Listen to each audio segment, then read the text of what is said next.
এক গ্রামে ছিল এক অসহায় তরুণ। তার কেউ ছিল না, সে ছিল অনেক গরিব। সে যেখানে কাজ করতে যেত তাকে সবাই বাধা দিত। একদিন যা হলো, এই ছেলে, এই তুই কার অনুমতিতে এই জঙ্গলে কাঠ কাটছিস? তুই জানিস না আমার অনুমতি ছাড়া এই জঙ্গলের কেউ একটা পাতাও ছিঁড়তে পারে না। তোকে আমি এখনই গর্দান দিতে পারি, জানিস তুই? আমার সম্পর্কে তোর কোনো ধারণা আছে? ক্ষমা করুন সাহেব, আমি অনেক ক্ষুধার্ত, তাই চেয়েছিলাম আমি এই কাঠ বিক্রি করে কিছু কিনে খাবো। আমাকে দয়া করুন সাহেব। তুই এখনই চলে যা এই জঙ্গল থেকে, তোকে যেন নেক্সট টাইম আমি আর না দেখি এই জঙ্গলের আশেপাশে, বুঝেছিস?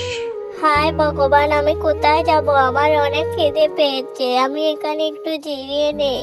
আমি কার কাছে যাব খাবারের খুঁজে? আমি তো আর পারছি না, আমি কোথায় যাব?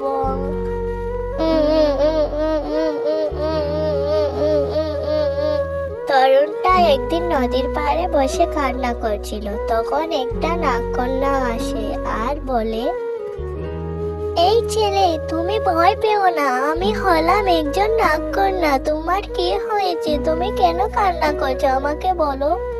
আসলে নাগকন্যা, আমি অনেক ক্ষুধার্ত, আমাকে খাবার দেওয়ার মতো কেউ নেই, তাই আমি কান্না করছি।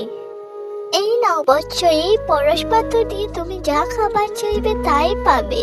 ধন্যবাদ নাগকন্যা।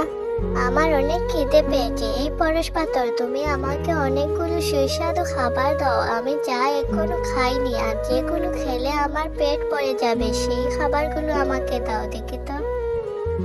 আরে এ তো সত্যি, এখন থেকে আর আমার খাবারের জন্য কান্না করতে হবে না, আর অসহায়দেরও খাবার দেব আমি।